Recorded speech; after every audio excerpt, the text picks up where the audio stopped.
snowstorm. As promised, we have Alessandra back this week. We also have Wes, if you guys are watching the video on YouTube, or maybe you're going to hear him at some point throughout this episode.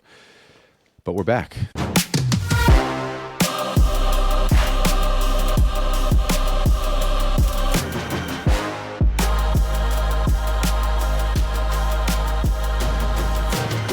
Who's back together?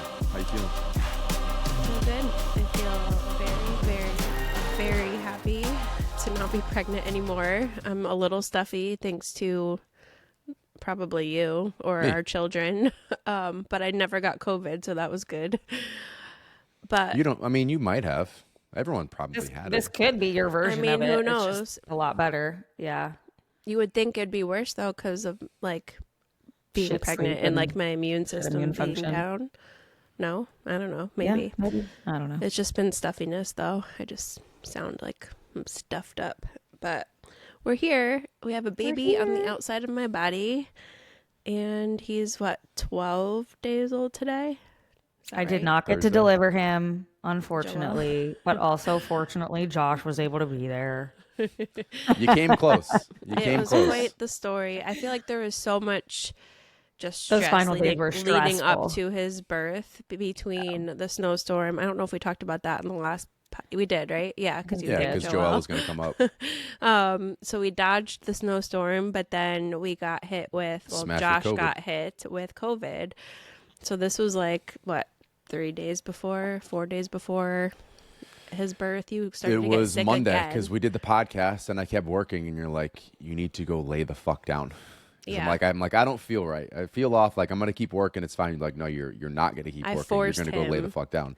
Yep. Which thankfully you did, because if I didn't start the protocol that minute, like the moment I started feeling something, like it probably would have been a lot worse.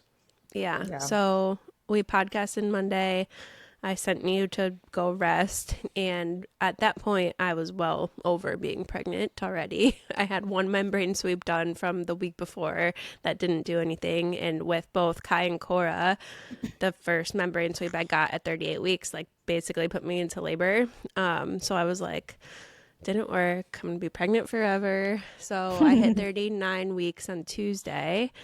Josh is like dying in bed at this point on Tuesday. I'm not dying. Let's not. Like I knew I was sick at that point. You Monday, were pretty sick for Sick enough that you didn't know if he could be at the hospital if you went right, into labor. right.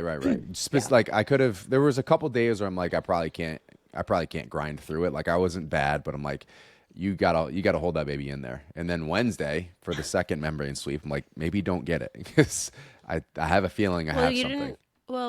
You were kind of okay by that point. Like we didn't know you had COVID yet on Wednesday morning. Like you were still bringing Kai to school. You were still functioning to an extent. You just kind of felt crappy. So in my head, I'm like, he just had the flu. Like he's probably fine. Like he's maybe being a little dramatic. And I'm just like The man so cold. uncomfortable at Little this did point. you know, You're like, I don't care. I'm getting a membrane sweep and I will have this baby with or I without want you. this baby out. So I went to my 39-week appointment on Wednesday morning, got a second sweep, and she was very aggressive. Like this one hurt, and they have never hurt me before in the past. So I almost was like, I almost asked her to stop. Like that's how uncomfortable it was. But I was 3 centimeters dilated, 70% effaced, which doesn't really mean too much. The effacement tells you more than the dilation because you could go from like 0 to 10 in an hour. Yeah. And some people walk around at, what'd you say? You knew someone who walked around at like 6 centimeters for weeks. Brad's wife would walk around like 9 centimeters dilated for 3 weeks. Yeah. So Like, it insane. literally does not matter. Like people obsess over it. So if you are like getting checked at every appointment and obsessing over that, like don't stress yourself out. But the 70% effacement was like relieving to hear because with Kai and Cora, I was always just like 1 centimeter dilated, not really effaced, even at 38 weeks. So I was like, all right, things are maybe starting to happen. And I was having like crampiness that whole day, nothing really consistent. Just at that point, you're so uncomfortable. You can't really even like dictate what's labor and what's just like end of pregnancy discomfort. Like you, Yeah. Joelle, you just kind of like either second guess everything or You're like, is try not to that- get yourself worked up because it's like you don't want to think you're going into labor and then nothing happened, and then it's like mental defeat. So I was really trying to like post my little vlogs every day, stay distracted, hang out with Cora and Kai, like really just not focus on it. And like with Josh being sick, I was like, when he says like, I wanted you to hold that baby in, like every time I stood up, I was like doing a pelvic floor activation because I was like, do not come out yet, do not come out yet. With Kai and Cora, my water broke. So every time I stood up on Wednesday and Thursday, I would literally like hold my breath and like wait to feel something happen. And luckily it didn't. But Wednesday evening, I don't remember why were you just taking your temperature and then you said you had a fever, I think? I started getting a fever when my symptoms weren't that bad. Like this, day 2 or day 3, I'm like, oh shit, this could be something. I'm like, you got to hold that kid in. That was like the first night. It was the first night I slept upstairs. I'm like, you can't get sick. We're not doing this again. And like I started getting that sinus pressure. I'm like, if this turns into a sinus infection on top of whatever it is, like this is going to be brutal. So the weirdest position, I had my wedge pillow upstairs and then my regular pillow on top of the wedge. So the wedge is something I use for Barrett's esophagus. It keeps everything down while I'm sleeping, as far as like reflux and stuff. So I flip over on my stomach and I press the wedge in my pillow into like this crevice on the side of my nose and side of my cheek. Like basically, if you had sinus pressure where you would kind of drive into that to relieve it a little bit, and like it unlocked whatever was in there. So I would rotate all night from left side to right side, driving it into my face. And I would like have tissues next to my pillow. So I'm like wiping my nose, stuff happens, but it relieved the pressure. And I woke up the next day and I felt a little more clear. Like I was still sick. I started getting a fever. So that kind of relieved a lot of the symptoms for me. But like I felt a little more tired and just I could tell I was warmer. I wasn't terrible, but I'm like, I definitely have a fever. So that's when I took my temperature. And to that point, I checked it a couple times and it was lingering around like 99 for the first couple of days. I was bouncing up to like 102 and then I'd come back down for a little bit and then I'd do a little too much and I'd go back to 102.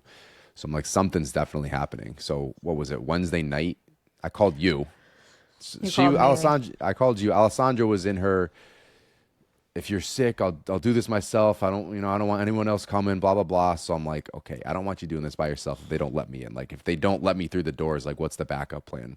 So I called Joelle. I can't find a COVID test that has Josh is like, COVID. I'm driving around. I'm starting to see if I can find a COVID test, a flu test. I'm like, okay, like, what do you want me to do? RSV is the one I couldn't find. Yeah. I'm like, just be on standby. I'm like, I don't want you to come down because obviously I'm like, it could happen in 10 minutes. Are you telling me like you want me to start driving? And he's like, no, I don't know what I'm telling you. I'm just keeping you in the loop. I'm like, okay. Well, you took that night when you took your temperature, I was like trying to figure out what the hospital protocol was, and everything online, like in their Facebook group and stuff, even from 2 years ago, it's completely different now, like they had such different regulations around COVID. But in my mind, I'm like, I know that they were going to ask me when we got there, have you been exposed to anybody with COVID in the last whatever? Yes. And I'm not going to lie. And also, like, do I really want him with a fever around our newborn baby? Like, all these things swirling in your head. He's sleeping upstairs. So, like, I'm stressed at this point. Like, I am stressed. I think you heard me crying and you were like, are you okay? Yeah. You texted me from upstairs. Our room is the bottom of the stairs. So everything travels up that crevice into that room. So I can hear everything. I'm like, you all right? I'm like, yeah, I'm fine. I'm just stressed. But you were also inducing stress a little bit. Like you looked up, like if you're super stressed, will it prevent labor? And like there was something to that because the body doesn't want to go. I was hoping that it would, but clearly that did not do anything. I mean, it held him in for another 12 hours. So we got through the night. I had like the worst night of sleep ever that night, just from stress and discomfort. Woke up the next day, felt pretty good, but like my mom was coming up. She's like, I'll come help with the kids. Like Josh is still whatever, like he messed up. My mom wore a mask so she wouldn't get sick. And I'm like, the last thing I need is you getting sick. So I was going to have my mom come if Josh wasn't able to be there. But she's like, you need help. So she came up and hung out with Cora. Kai went to school, right? Yeah, he went to school. Mm-hmm. And was that the first day I didn't bring him to school? Or did I still bring him to school with a mask? You brought him. I did bring him to school with a mask. Yeah, you don't have to go into the school. You just had to drop him off. So he brought him to school because I was like, I cannot get in the car and pick up Cora. And like, I was just so uncomfortable. So I like rested that whole day. My mom was with Cora. Cora took her 3 hour nap. Kai was at school. I'm literally just like doing nothing all day. Dead to the world. And I Yeah. have not done that this entire pregnancy, like not one day. So I don't know if that triggered labor. Like my body was relaxing, even though my mind was super stressed. But I definitely had just like more like painful cramp things happening throughout the day. Nothing consistent. Took a couple naps, and then once my mom left, your mom came for a little while and was with the kids after Kai got out of school. And I just remember like I'm like, okay, I'm gonna go, like, you're here with them, I'm gonna go actually try to sleep. And I went to lay down. This is now like 4 o'clock ish. You're still like upstairs resting. I'm And power napping, so I'm like, get rid of this. I wanted one negative. At this point, fever was pretty much gone. Really, really mild symptoms. I'm like, let me just test negative. Let me just test negative. That was my whole frame of mind. I So I'm think like, you test positive though for like a few days after even. yeah. Like you can test I would be positive for shocked weeks. yeah, like I would have been shocked if you got a negative prior to Yeah. getting to the hospital. I'll Even tell now you what, might not I test got negative. close. No, I tested negative the day we got back. Oh, okay. I beat the A few shit days. out of this thing. Yeah. So anyway, it's like 4 o'clock. I go to lay down. I can't really sleep at this point because I've been resting all day. But then I like rolled over, and I remember feeling like this. I can't even explain the feeling that I felt. It must have been him just A dropping big lower into movement. my Yeah. pelvis, but it was like a big like drop, and I was like, that was a weird movement. It didn't hurt. It just felt like a big like thunk in my body, like very strange. So I'm like, that was weird. Try to close my eyes. I get up, or no, I don't even get up yet. I get one like really intense contraction, and I'm like, oh, that was also That felt real. much That was not a different. That Braxton was Hicks. real. That was not a fake contraction. 6 minutes later, I get another one. So I'm like, oh, okay. I think something's happening. I text Josh. I'm like, I don't know if this is gonna stick around, but like, heads up. And literally from that point, it was like it was those two at 6 minutes apart, and then the rest, like, we started going 3 minutes apart, but they weren't really super consistent. But my midwife did tell me, she's like, listen, like, I've seen some pretty crazy things happen with Third baby. third babies, and you don't wait for it to be like, what is it, like the 5-5-1 or whatever, Yeah, I never followed those. the contraction rule. She's like, Yeah. don't wait for it to be consistent. If you think it's real, like, call us and come, because it will happen fast. Statistically, I think they say your second vaginal birth is the fastest compared, like, even if you have third and fourth babies, like, for some reason the second one is the fastest, and Joelle can confirm. Hut, hut, hike. Like pretty quick. So Josh I comes down. I knew too, because you started texting me and you're like, okay, I just felt this like really weird shift, and then intense contractions started, and I was like, oh, and like it was so similar to what had happened with Reese. I like did the mile circuit when I thought I was in early labor, like I thought it was coming soon. And one of the positions, you know, that like side lying position with your like knee Yes. up on a pillow, that's when I felt this like huge, it was like the most I felt her move. It just felt like she turned her whole body and like Yeah. got low. And I was like, what was that? And as soon as I stood up from the bed, that's when I had that my like first intense contraction. So when you told me that, I was like, oh, it's happening.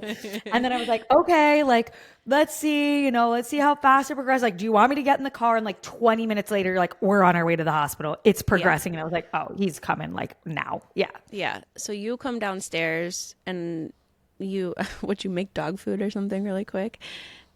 I don't remember. No, I had made it earlier. I was just finishing it up.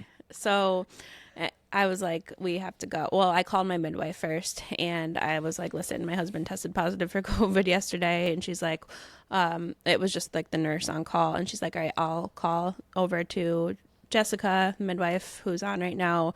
I'll call you back, or I'll have her call you back as soon as possible. So she called me back, and she's like, yeah, I was like waiting for her to say he's not allowed, but she's like, he has to wear a mask. And I'm like, fine, great, Done. awesome, let's go.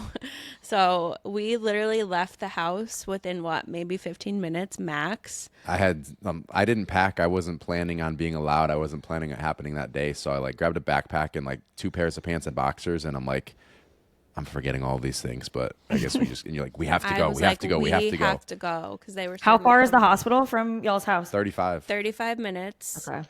And those are uncomfortable to have in the car. They were uncomfortable, and I was like, they're happening faster. Luckily, your mom was already here with the kids, so like she was making That them dinner, helped. and I was like, I love you. I'm like trying to say bye to them, but I'm like, we have to go right now. We get in the car, we put on the meditation music in the car. I was very calm like the whole time. Yeah, you did great. And I really thought that I was going to get to the hospital and they were going to be like, you're 3 centimeters still. So we get there because that's what happened with Kai. That's with Cora. I think the Those same are thing. 2 long labors, 17 hours or so Both. each. Yeah. So we get there. I'm like, I had to stop as soon as we walked through the doors to like breathe through one. They immediately just like were like, okay, come in this room. Like they didn't even check me or anything. Like I think they just knew like third time mom, like she's going to go quick. And I think they see like how you are during a contraction and they already know like how close you are. Yeah. So they admit me. They check me. I'm 7 centimeters already. And I was like, that was like a really. You're probably so relieved. I was so excited. Because I didn't get to that point until like I was at that point I was asking for the epidural with Cora. So I was like, I want the epidural. Like I didn't even wait. I was like, just letting you know I'm going to want it if we can get it. And she's like, okay. She's like, hopefully we can get it in quick. Like there's no promises. So at that point, I'm on the ball. I'm on the bed. We're kind of just going through the motions. And you did a couple hip squeezes. My waters were bulging, excellent hip she said. squeezes. She's Top notch hip squeezes. Josh was stoked. He only had to do like 10 this time.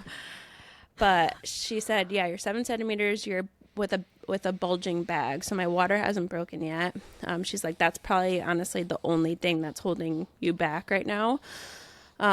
So we didn't like break it or anything because I wanted the epidural. And she's like, okay. So she goes and she's like delivering another baby. I'm laboring.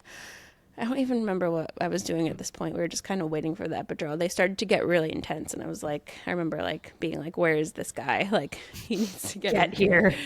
Like I wasn't planning on having an unmedicated birth, but. Yeah. So he comes. As soon as he does that, I'm like, okay, that was a relief that I got that. We chilled for maybe what? All right, so this is like 6 o'clock.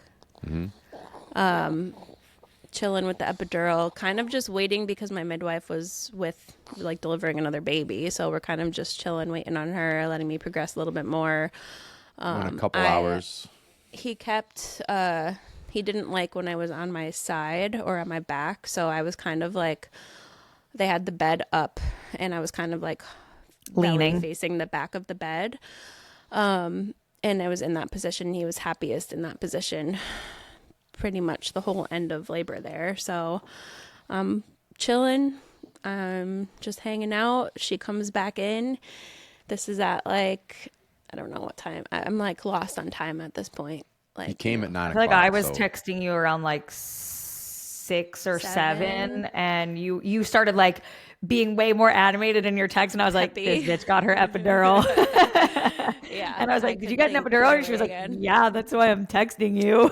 Yeah, I would not be texting you back if I was. And then literally before we even went to bed, you had already sent him a picture of us. Like it was like 9 o'clock, and you're like, here you go. Like, oh my God. So I think she came back in around like 8, a little after. It was probably around 8 because it got intense around 8:30. Okay, so she came in at 8 and she's like, all right, well, why don't we break your waters and have a baby? And I'm like, okay, sounds great. She's like, you're 10 well, this is all centimeters. she was gonna wait it out, but his heart rate kept dropping. He did, yeah. His heart rate was dropping. He's not happy. Let's get him out. So she breaks my water, big gush everywhere. It all looked good at that point. I'm still facing the back of the bed on my knees, and which my epidural was great. Like I still had tons of feeling in my legs. Like I could hold myself up. It wasn't anything like Kai's. I remember I couldn't even move my legs. So I'm facing the back of the bed, and we start pushing. It was a really weird position to push from, being honest. Like I felt like I couldn't really feel like I couldn't get into a good position to like actually push from there. I did it for a while because he was happiest there, but every time I would try to come down on my side, like his heart rate would drop. He was not happy, so I would have to flip back over.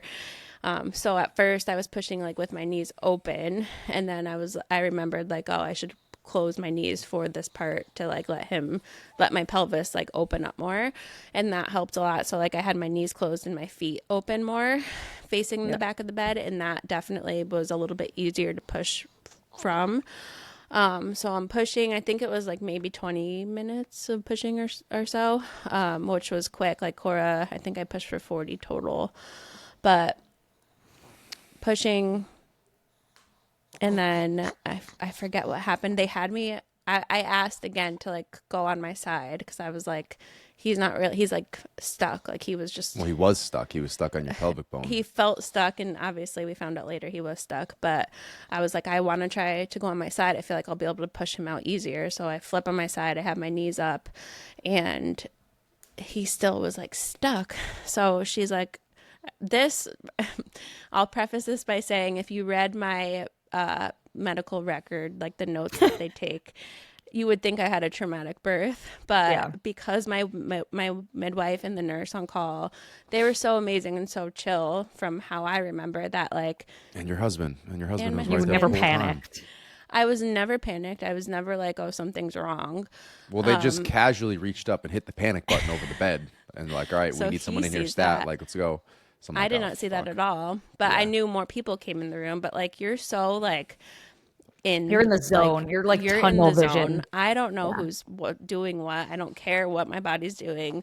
His heart rate dropped. They said he got stuck. 6 nurses come running in. They're pushing all over. So, well, hold on. Hit the panic button. Wait, first, all these people come in. She's like, all right, I'm going to have to get the OB on call to do a vacuum assist if we can't get him out in one more push.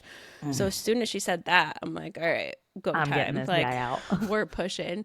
So she also had to reach in because I guess I had a small cervical lip. Like there was a part of my cervix that was like Stuck. he was kind of stuck under. So she like literally has her hand in my vagina holding that back. And I had another nurse at that final push. She actually pushed on my belly, like from the top, which I was like, what the heck? Like, that's weird. But I'm like, whatever, get him out. Like, again, in the moment, you're just like, I don't Whatever care. it Like, takes. yeah. So we push, he comes out finally. And I remember them putting him on my chest first. Like, she didn't even let go of him. And she put him on my chest and he wasn't crying. And I was like, oh, like, please start crying. But I was also like, just so relieved that he was out of me that it like wasn't registering that he wasn't crying. And then they like whisked him away to go take him over to the warmer and like obviously try to get him to cry, which he did pretty quickly. Do you remember how fast it was? It was within a few seconds, probably. It was another 10 seconds. Like he was stuck. They had to check his shoulder to make sure it wasn't broken, and the cord was around his neck. So a whole bunch of crazy shit happened. So that's why heart rate kept dropping part of it every time it pushed. The cord was wrapped, which it was with Kai too. And me. Must be genetic. Cord was wrapped. They call it shoulder dystocia, I believe is how you say it. So his shoulder was stuck like on my pubic bone. So he was just like in a weird position where like his shoulder got stuck. And actually my mom, when she gave birth to my sister, the same thing. And my sister had a broken collarbone as a baby because of it. So they're checking his shoulder. He's finally crying, but he was like pale. Like he was like not a rosy baby at first. And then I remember Josh like going over to finally look at him like once they like checked and made sure everything was fine, which he was obviously fine, like no broken bones. He had some bruising and I'm like, who does he look like? And you're like, I can't really tell. And I could just tell you did not think he was very cute at first. I don't think newborns in general are cute. This boy was not cute when I'm like, his poor face was so bruised from being stuck. Yeah. And he just was so swollen. His eyes were swollen. Like, I think I thought he was cute because he's my baby and he just came out of me. But like, I could just tell Josh was looking at him like, you don't look like our other children. So anyway. It took a few days for me to think of him as kind of cute. He'll be cute in a month. Like once we get through He's this newborn phase. cute But now. He's cute now. Yeah. He's getting cuter with each day. But The that first like was, 2 days, you're just like, you're an alien. I don't Yeah. You just look weird. He was so swollen. Like his eyes looked really close together, and everything was bulgy. And just like, and I love his you, hair but was like you are so not a looker. light. He had like blonde hair, like his hair looked blonde. His roots are blonde. Just did not look like Kai or Cora at all at first, which is funny because now everyone's like, it's He's funny. such a 50% mix. of I my see both of DMs are them. like, oh, he's Kai, and then other 50% are like, oh, he's Cora's twin. I'm like, I don't know. By the end of the next day, from the side, he looked like Kai. Like when you could see one eye on the side of his head, he did look a lot like Kai. Yeah. So anyway, start to finish, birth was like a little over 3 hours, which compared to 17 was insane. Like I was not I was expecting it to be faster, but not that fast. And despite all of the things that happened, it was not remotely traumatic for me at all. Like it was probably my favorite birth experience from my experience. Cora's was very like empowering and like I can have Because you got your I V can do back. this. It was my V back, and it was like slower paced, but like I was in the right mindset, and like it was just peaceful. And this one was just like full force. Here I am. I'm super Drive through. resilient. He's been resilient from the start, as far as like how he got here and how he literally came out of my body. He's been super resilient. Wes was meant to be. The wild, wild West man. So yeah, by a little before 9, we had a baby. He was 9 pounds. Which No wonder he got stuck. Yeah, He's like, Ma, a new I record. can't get out. My shoulders are too broad for your pelvis. Literally. What was he? 92nd percentile in weight and 98th percentile in He's height. also tall, so That's he's wild. just our biggest baby. Wild, thus wild far. west. I think that like is the trend. Like, isn't it like typically your babies get bigger the more you have babies? I don't know. I have thought no that was idea. like a thing. Cora was a Maybe I peanut. made Well, it up. Cora, boys little. are usually bigger than girls for like, that's just how it goes usually. So she was a peanut. She was 7, I don't even know, 7 pounds, 9 ounces or something. That's not But that I mean, that's like an average for size a baby. girl, yeah, Yeah. it's normal. It's normal. But Kai was just like, he came out very round. I thought he was bigger than Wes because he his was head 8 was pounds, round. 13 ounces, but he was like a sumo wrestler. He had like these big cheeks and a round head, and Wes is just, yeah. But He's anyway, tall. He was dispersed better. Long. Yeah. he's longer. here. He's healthy. I'm healthy. I didn't tear, which is a miracle. I was Hallelujah. stoked when she like looked. She's like, "Let's see if you need stitches." And she looked, and she's like, "Honestly, no, you're good." And I was like, "Yes."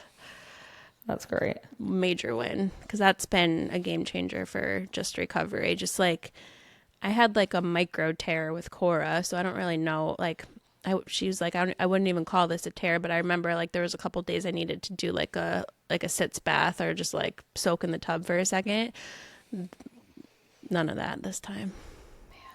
Which has been nice because my other children have been, Cora's been demanding, like I'm Feral. getting up and down. Well, not feral, but like, with a toddler. She's been good. She's been, all things considered, she's been really great. good. But I just mean like, she's always asking for something, or like, I wouldn't be able to sit on the couch and be like, Yeah. you go get it, and not move for like hours. So. I mean, not for hours, but for a few occasions she'll go and get stuff. Like She will. She's she was been really super good. needy like the end of pregnancy, but like lately, like go play. Okay. And just Yeah. watch her for like a half an I would hour, say- even an hour sometimes. Yeah, she was definitely more needy by the end. I think because like I was truly just like in pain and resting and like Yeah. moving slower, and like she could tell I was not being my normal self. And now I think I'm more like my normal self now than I was then. But she's been really, really good so far, knock on wood. And I think having Kai as like the buffer has been helpful. Yeah, like she she'll has another go play sibling. with He's him. he's the Yeah. best brother in the world. He really Yeah. is. He is awesome. He's so helpful. Like What's up, he buddy? is. Hello. Are you mad? I said he's the best brother. I heard that. There's two So bros in town now. yeah, they've been really great as far as adjusting to him, and they'll come say good morning to him in the morning if I'm still in bed or feeding him, and it's been good. But I also think like I've just continued our normal routine as much as I can, which I think has been helping them too. Like if I was completely out of the picture, I think they might be acting a little bit different, but like we're still doing our morning walks. I still make them breakfast every morning. Like I've tried to ingrain myself in that sooner this time, just for their sake and for my sake. It feels good too. But I think those two things, like having Kai and keeping our routine, has been super helpful with just them adjusting to him. I think like the biggest shock when this was all brand new, right when you got pregnant, was like we just hit our stride. Like we've got a routine. The kids are doing was great. 9 months, and I was like, we made it. We're good. And then We're it was out of like the trenches, and then boom. But I mean, that said, I don't think we could ask for it to have gone any better the first week and a half, like across the three of them. Like it's been good. Yeah. And aside from the sickness, yes. Yeah, I mean, yeah. Could have done without the COVID, but situation, it's all COVID right. stress. But even with that, everyone's been handling it very well, and it hasn't been. Not obviously he's sleeping most of the time right now, but like we've done a good job maintaining and ebbing and flowing with everything. Yeah, I agree. I would say I still stand by 0 to 1 being the hardest transition so far. I know we're only 12 days in, but I just don't think anything will ever rock us as much as that did. Like that was like, you just don't know what to expect, like in any aspect. Like even breastfeeding right now is such a breeze this time, and like it's all familiar because I just did it. So I don't know. I mean, I'm sure there will be challenging days and hard times and hard phases like there is with anything, but so far 0 to 1 was just glad that's done. I feel like when you have more than two, like having your third, you also have the benefit of the older siblings. Like now you have like that 2 under 2, but you have this like extra little, not parent, but like big brother who can not just like get things for you or get things for Cora if he needs to, but like Cora has another buddy while mom and dad are busy. Yeah. And I feel like that's such a huge game changer. Like when we had 2 under 2, there was no one else to entertain Sloan. Like if mom was with That's the baby, the hardest part. like It's you like have Kai, this moving who can- circus. Yes. Yeah. That's so nice. And right now it's okay too. Like I was worried about him going back to school. Like then I'm like, what is Cora gonna do when he's at school? But I've just been really keeping her, like Josh will have her in the mornings until like 10 usually, and then we flip flop, and I'll have her from 10 until she naps at 12. And he's, like Josh said, he's still sleeping a lot. And even if he's not sleeping, like I'll just kind of either have him wrapped up like this or plop him down next to us while we're playing. But I really try to just be intentional and keep things normal for her when I'm with her. And I think that's just been the game changer so far. So I think the baby wearing helps a ton too, because you're if you're just sleeping on me and strapped in, and you have both your hands to like do stuff with Cora, like once we and like I can pick her up. I was carrying both of them the other day, and I'm like, okay, like it's funny because like you stress so much while you're pregnant and like thinking about the what ifs and how am I going to do this, and that sounds impossible, and then it's here. And you just do it. You figure it out. And I stand by what I said, like, I think in a couple posts, everything is figure outable, even if it's different than how you think it's going to be. Like, you will figure it out, and you will figure out what works for your family and your babies. And it's just, it all just, you just do it. So question for you. Could you give one takeaway from each transition? Like tip/takeaway from 0 to 1, your biggest tip, 1 to 2, your biggest tip, and 2 to 3, your biggest tip/takeaway. I love that. That's a good question. 0 to 1. We talked a lot about postpartum and in the other podcast about 0 to 1 and how hard and how different that was. But go ahead. 0 to 1. Don't have any expectations. I don't care what anybody online is telling you or like what their life looks like. I don't care what you think you should be doing. Like literally just be in that moment with your new baby and understand that it's going to take time for you to figure each other out, because they're figuring out the world. You're figuring out how to be a mom. It's going to take time, but like don't have any expectations as far as like routines or schedules or what your baby should be doing. And that can obviously be applied to all three, but I think it's the most important as a first time mom. 1 to 2, don't stress about not having the energy or ability to give your first child that love and attention. Like I feel like a lot of stress for going from 1 to 2 comes from like, how am I going to love another human as much as this first one? Or how am I going to have time for like solo time with this first one? And you do, like, it's true. Like I feel like newborns, they're meant to sleep in those earlier days as much as they do, because it gives us time to like adjust with them in our lives. And I mean that, like, I know some babies just sleep a lot more than others, but like for the most part throughout the day, they're sleeping a lot.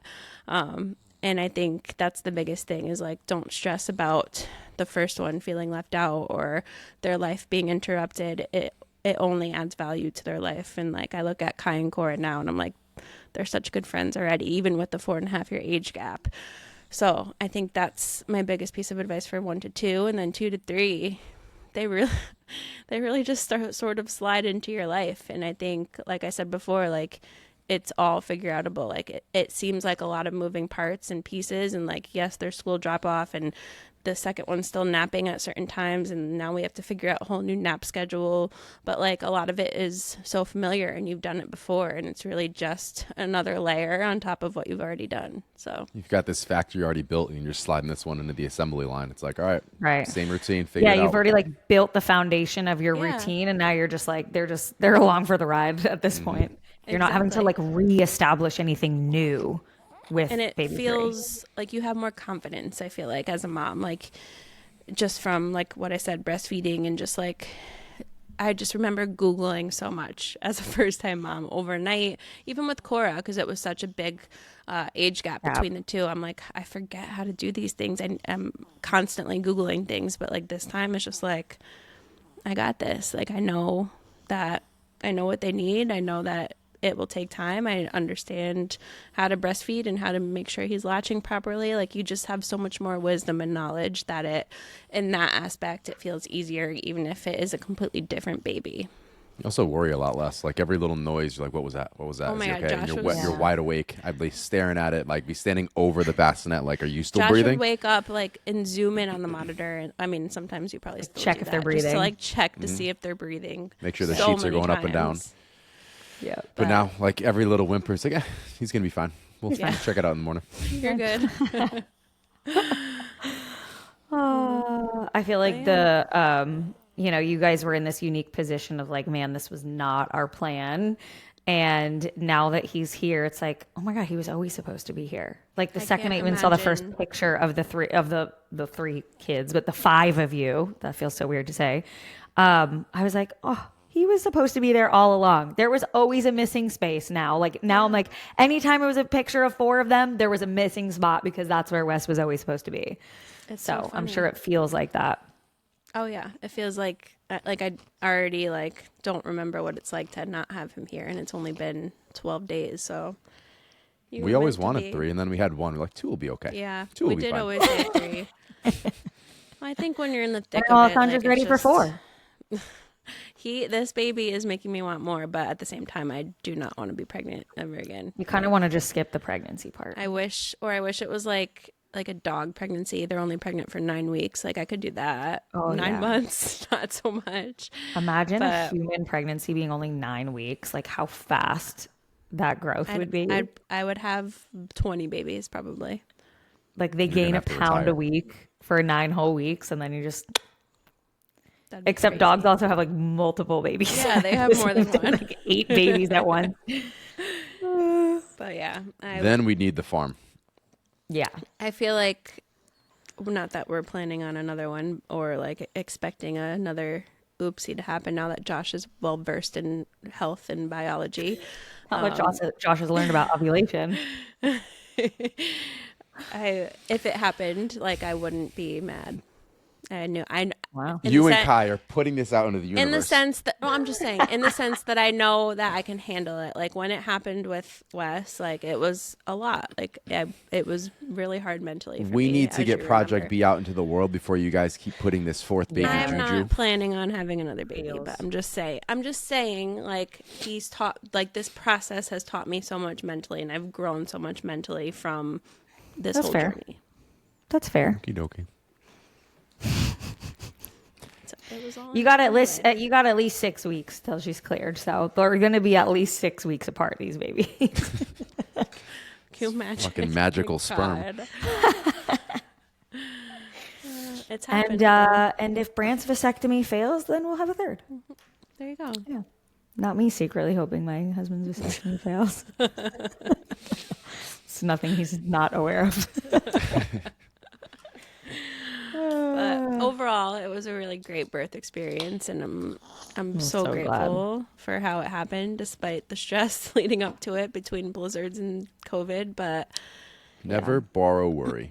I know it's hard though when you're that pregnant, and Yeah. you know, I think the anticipation of everything too is just so much worse during pregnancy. And like you get Yes. to the end of the rope, like you're at the end of pregnancy, you don't feel good, you're uncomfortable, you're sleeping poorly, and then you add these additional stressors, and it's just like it feels I so can't- heavy. yeah, like I can't manage this anymore.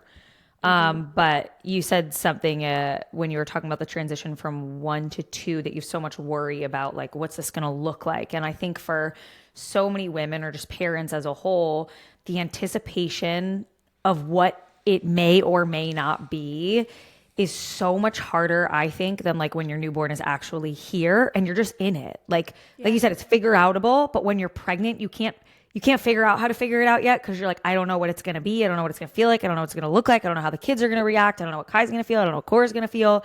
And then the next baby's here and you're like, oh, we're just going to like figure it out. But the anticipation is the anticipation anxiety is so much worse during pregnancy than when they're actually just born. And then you figure it out.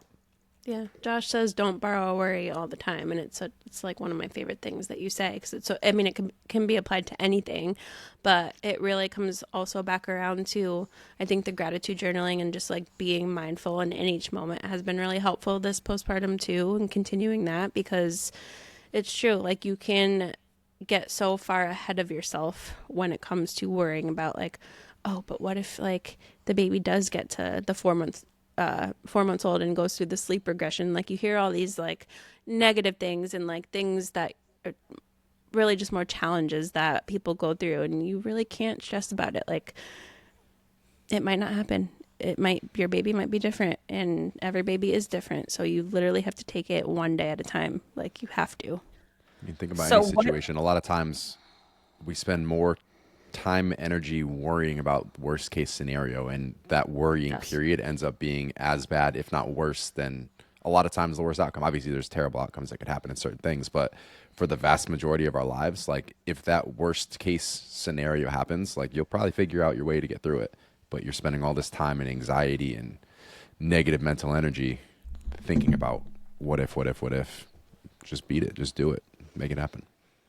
Alessandra, I want you to talk about for a second what you are doing right now for your own health, sanity, and fitness, because you brought up gratitude journaling, and I want to come back to that for a minute because you're in the window right now where you're not really strength training, you're not really exercising. You're maybe doing some breath work, some core rehab, some pelvic floor rehab, some really slow, easy on the body, like breath work and things like that. You're not back in the gym adding a barbell, despite you feel fine, you feel recovered, other than some poor sleep or like less sleep than usual or less quality sleep than usual, you're feeling good. So why aren't you back in the gym yet? Because I think so many women are in this huge rush to restart exercise as soon as humanly possible, whether they feel good or not. And you're in a position where you do feel good, but not to rush that back. So I kind of want to talk about what you're doing in the interim until you get back to that point,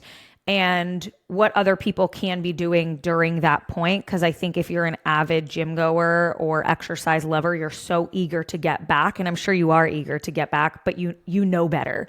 So I want you to talk a little bit about that. Yeah, no, I think that's very important to talk about, because it's true. Like I've had a couple moments like when Josh goes out to the gym, I'm like, oh, I wish I could just go out there right now and start lifting. Like I probably could, but I'm not. And it's because there's still a lot of healing going on internally. Like Yep. your organs have shifted over the course of 9 months. There's a big wound inside of you where your placenta was, your uterus is still shrinking. Like I'm still not, like I'm sleeping pretty decent. Like he's giving me three and a half hour chunks, but like that's still not my typical sleep. Right. We're still in that transition period. And despite feeling good, like I know if I were to rush it, there's still postpartum symptoms and red flags that can pop up, like prolapse. Your bleeding could start to increase more again. Your body can just start to, like, it will give you signs that you're not quite ready for added weight or more intense exercise. So I'm not rushing back in there by any means. What I'm doing right now, since I don't have that void of training that makes me feel really good, the gratitude journal every day. It takes 5 minutes. I do it. I started doing it today while I'm pumping, actually. So like Josh takes the kids to school. The baby's typically fed by that point, and I'll sit down and I'll pump and I'll do my gratitude journal. And it kind of goes hand in hand, because it, like, when you pump, you kind of want to be relaxed, and like that will let more milk flow. So I'm like, all right, that will relax me, and I can also just really focus during this time. So that's been good. I'm getting dressed every day, even if I don't see anybody. Like that alone has made me feel so good. Like just putting on fresh clothes, taking a shower in the morning if I have time. If I don't, just like doing my skincare, doing something to my hair, like just getting ready to some extent. That's another thing. The showers, honestly, postpartum showers they just hit different. They hit different, because like even when I wake up in the morning, like I'm so sweaty sometimes just from like the night sweats, and like it's like that cold sweat, and you're like, what the heck just happened? So like showering in the morning, I'll usually shower before bed to just like calm down. That has been super helpful. Obviously, the mobility and all of the breathing that I'm doing, which I'm following the Postpartum Forever program in the app. I've been getting a lot of questions about that. It will guide you. You can start a few days postpartum if you want, or you can choose to start later. You can start 2 years postpartum if you've done nothing since having your baby. But that will just kind of help you return to fitness and return to exercise in a progressive fashion, in a manner that allows your body to actually recover the right way, but also help mitigate any of those symptoms and help your core get stronger. There's a lot of just like little muscles in your hips, and just not even just navigating that breathing can be really hard for people postpartum. Some people who have had C-sections like just have trouble finding that like mind muscle connection with their core. I remember after my C-section with Kai, it was like you feel like you can't, it's almost like there's a disconnect between what your mind wants your body to do and like what your body's actually doing at first, because they just cut through seven layers of I think it's tissue. 7 layers. Yeah. So just like refocusing from that aspect and truly rehabbing my body first, it set me up for such great success. Don't freaking do it, Josh. Great success. I knew it was coming. So I know the beginning of Postpartum Forever is like a lot of breath work and some core rehab, some diaphragmatic work. Is there some like mobility style stuff in there too, just to kind of like get the body moving? Yep. So phase 1 is a lot of the breathing, core activation, a little bit of mobility. And then phase 2, we get to, which I think starts at 7 weeks. So like right after you're cleared, there is some like we're starting with some very light weights. We're doing mobility, just getting your body prepped and primed to return to your fitness level, or to help you get to the point where you can start building fitness again. So it's a slow reintroduction. And that's another thing. I think a lot of women just think they should do absolutely nothing for 6 weeks. And then it's like, okay, you're cleared. Let me just hop back into my Orange Theory class or go to CrossFit or whatever it is. Throw a barbell on my back. Yeah. That is the last thing you want to do. Your body's just not ready. Like, yeah, you got cleared from a physiological standpoint and like down there standpoint, but that doesn't mean you're ready to do what you were doing pre-pregnancy or even during pregnancy. So that was just, that's another thing that I try to speak about often in my journey, because I think it's one of those things women just don't know. Like, their doctors are not telling them this, and no one's really instructing them how to go about it. So that's why I'm so glad that we did the postpartum program with Dr. Jen Morgan. So she's a pelvic floor PT, and she has some great videos in there. We have a bunch of PDFs with like red flags you should look for. We have a whole C-section scar mobility section in there. Like, we covered all of it in this section, and it's such a great resource for people to at least start with. And then obviously if you need more fine-tune adjusting, or, maybe you're recovering really well, and by 8 weeks, 10 weeks, you can use a little bit more of an advanced program. Seek out one of our coaches. Like, that's what we do, that we can help you individualize it more than just have this generic program. But I think it's been a great place for so many people to start with, including myself. I love that there's mobility. Pre and postnatal certified, for those who are curious. They're not just the random Joe Schmo. Like, they are trained specifically for this. Yeah, and the vast majority of our coaches are pre and postnatal certified. I think like 9 of 13 are pre and postnatal certified. So our coaches definitely have a specialty there, and some of our coaches, like Tom programs for some of our coaches who do nutrition only. Tom will do their programming, and Tom's wife, I don't even know if you guys know this, Tom's wife is a pelvic floor PT. So he will also sometimes consult his wife if he has like a early postpartum client on returning to exercise for the first time. He has a lot of pelvic floor rehab knowledge, I think, because of his wife. So sometimes when Tom is doing their programming too, I'm like, he's pre and postnatal, and also his wife is a pelvic floor PT. So like he gets it, he knows. Yeah. But I love the mobility piece of that too. That was a really big, like unexpected thing for me, symptom, so to speak, was early postpartum. Even with both babies, but especially with the first baby, because like everything is so unexpected at that point. I remember my body just hurting. Like, I was in breastfeeding positions, and like you're up at night with the baby. You're constantly like this. Yeah, you're like kind of hunched, and you're also like looking down a ton at the baby. And so like my neck hurt, my back hurt, my wrists were hurting from like holding their heads while breastfeeding. And a lot of women get like postpartum mommy like carpal wrist. Tunnel. Yeah, mommy wrist, and it's really carpal tunnel. And I remember my body just being like so stiff and so sore those first few weeks. So I think it's helpful for women to hear that like light movement and mobility like can really be helpful.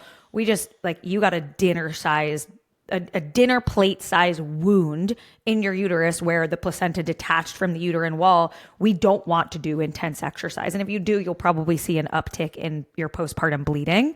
And that's a good sign that you should kind of slow things down. If you see it taper and lessen and then come back up when you increase exercise intensity, that's a good sign to back off. But that doesn't mean that little things and easily recoverable movement or mobility can't be helpful. You're taking little walks, you're doing some movement, you're getting some breath work in, some light mobility work. And that's fine because it's not too intense and it's recoverable for you. Yeah, it's been another common question is, how do you know, like, people just aren't used to seeing postpartum women go out for walks like as early as I did. Like, I've gotten so many messages about it, which was kind of surprising to me because I've done it with both pregnancies thus far and haven't really gotten that response. But I think things like the 5-5-5 postpartum rule are like very popular right now. And I know a lot of midwives and even other countries and like traditions like really emphasize the rest. And I am resting a lot, but I also know that a 12 to 15 minute walk in the morning is something that, number one, feels good for me right now. And number two, is not only going to help physically, but mentally. Like, my mental health depends on getting out of the house in some aspect and moving my body and getting some sunshine on my face. So I think at the end of the day, postpartum is individual and you have to figure out what's going to feel best for you, but don't be so scared to like move your body even in the most gentle way, because it's only going to help. Like, if you think about it, anytime you have a major surgery in the hospital, the first thing they have you do is get up and go for a walk, no matter what it is. So, and again, it's not like I'm going power walking for 40 minutes and like trying to get my heart rate up. Like I'm leisurely walking with my kids down the street. So, And you probably know what your brink is. Like I know when I first introduced walks postpartum, like I just started with 5 minutes because at the 5 minute mark, I was like, I'm just feeling a lot of heaviness in my pelvic floor. I'm not even really in pain, but I just feel that heaviness. And that would be like, like you get that feeling where like, I just kind of need to sit down. Like there's just like a lot of pressure and I feel like I need to sit down. And so like, if you need to start with a 5 minute walk or even like, I'm just going to walk 2 houses down. And if I feel that heaviness, I'll come back. But having that level of, okay, I could take a 5 minute walk. Okay. I could progress to a 7 minute walk. I could progress to a 10 minute walk. So I think people see you walking and are just like, how is she already walking? How is she already feeling that good? And like, it might just be a 5 minute walk for you. But you know what that brink is. And that's where the individuality piece comes in. You know, I remember taking a walk early postpartum, like 2 days after Sloan was born. And I remember I got a message from a friend that was like, I couldn't go on a walk till 10 days postpartum. I was like, okay, that's fine. Like that, everyone is going to have a different postpartum experience. And she was a C-section mom too. And so like your recovery is different. The fact that you had no tears is different. This was a vaginal birth. That's different. So I think postpartum is one of the times where women feel really vulnerable and they look for guidance, and they look for guidance by looking at what other moms are doing. And it's not such a fair thing because everyone's postpartum experience is so different. yeah, absolutely. And yeah, to put that in perspective too, like I remember after my C-section with Kai, my first walk was to the mailbox and we had a very short driveway at the time. Like it was not anything crazy.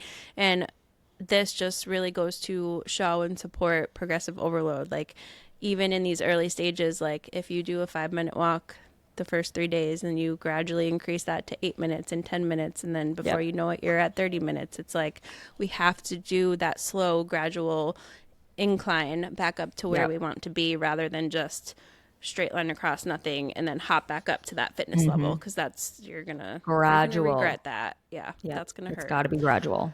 Yep. So it's almost like that's a common theme of like everything we ever talk about. don't say. It's not sexy.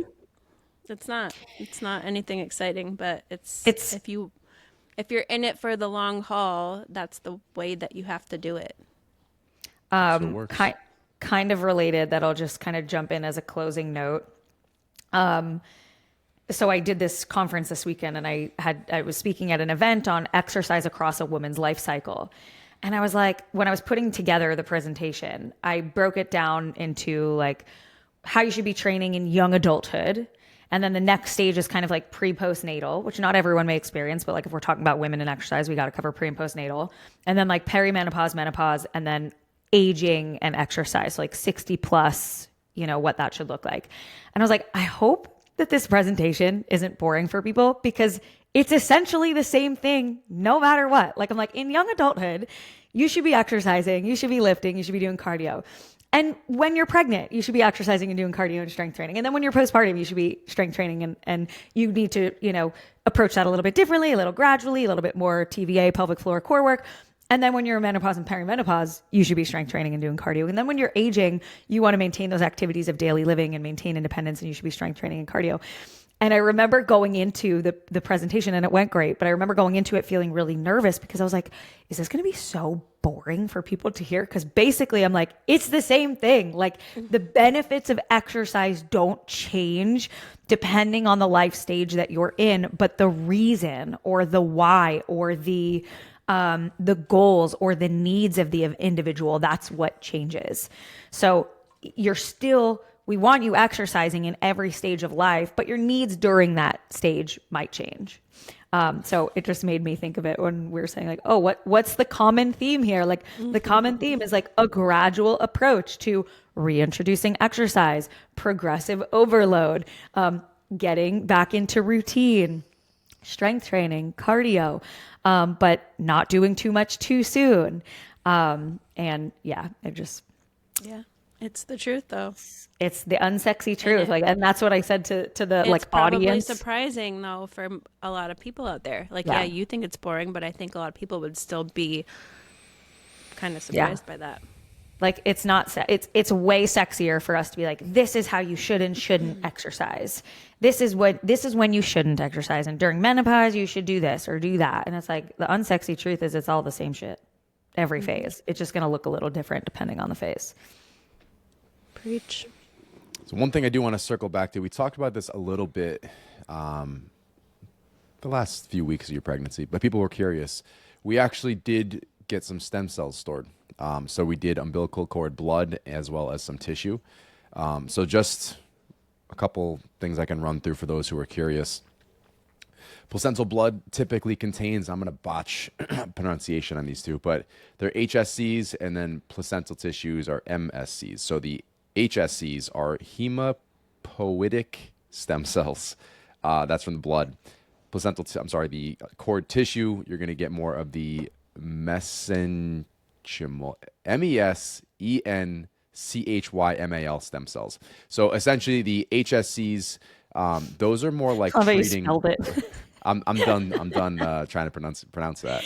The HSCs are more for like blood disorders, and then the MSCs are more for like regenerative medicine. And when you compare like even placental tissue versus cord tissue, you're getting more of those MSCs. And that's kind of like things we could use this for in the future. Because I was trying to go back and forth to figure out what's going to make the most sense. Do we just do the blood? Do we do blood and cord tissue? Do we just do placental tissue? But the more I kind of dug into it, there are more current uses for the cord blood with those HSCs. So blood disorders like leukemia, anemia, immune deficiencies. When you're talking about the regenerative stuff, potentially joint repair, wound healing, anti-aging, organ regeneration. So I think, what was it, like a decade ago, we started talking about growing organs on pigs. Now we can actually do that, with our own stem cells. So it's much more likely to actually, be a fit when this thing is grown, it's crazy stuff to think about, all this lab stuff, but it's potential uses.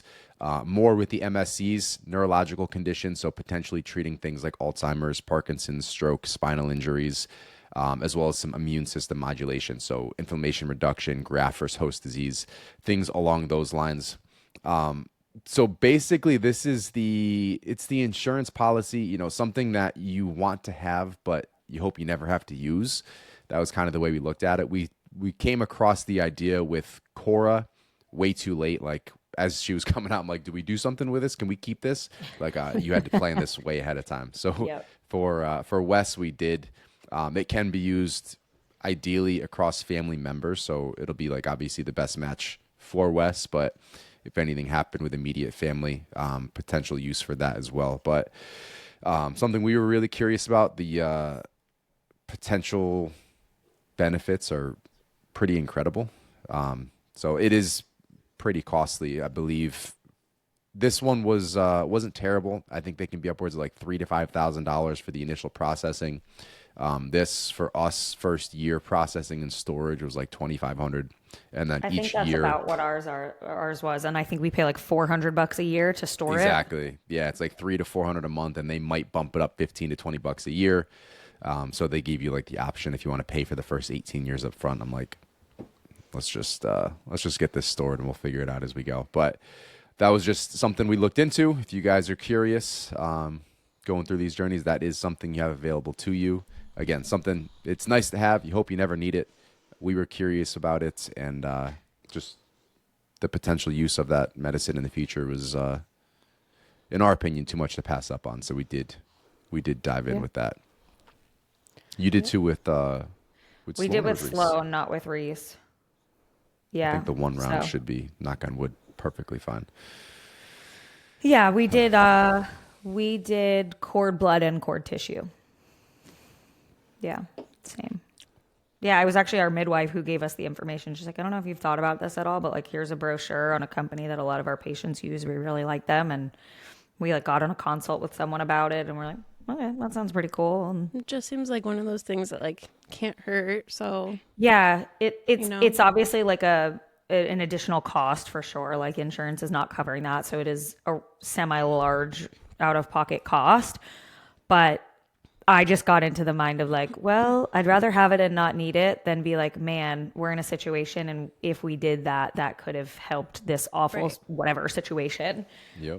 But not everyone might be in a financial position to do it. So that's the downside. And they do payment plans and stuff too, so it is flexible. Yeah. I'm not pitching it. We are not affiliates. It's just something that we don't have a discount code for you. We don't have a discount code, unfortunately. We pay for it.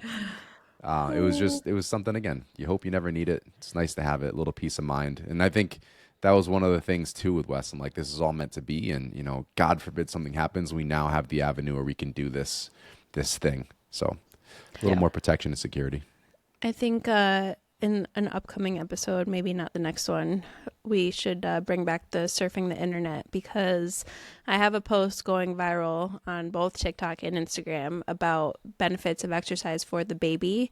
And it is mind-blowing to me how people are so dismissive of it. And even still of me just sharing that, because this came from another comment of someone who saw me exercising and said, that poor baby.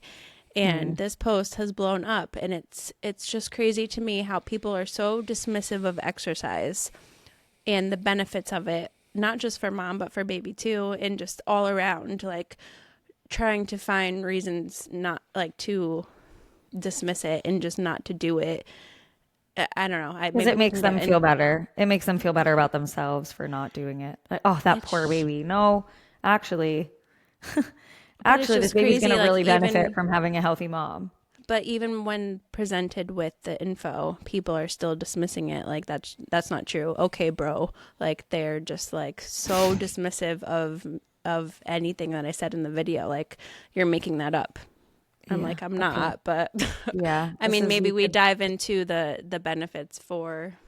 I mean, look at it as a whole, not even just pre and postnatal, and like while you're all like as a whole, people look for reasons not to exercise. When it is, we went through the stats, stats episode. It's unbelievable, but they'd rather take a magic pill or get the $1,500 injection or whatever it is, when you can get mind-blowingly more significant benefits from taking a walk, from working out 3 days the fact a of the week. matter is those comments are simply a projection.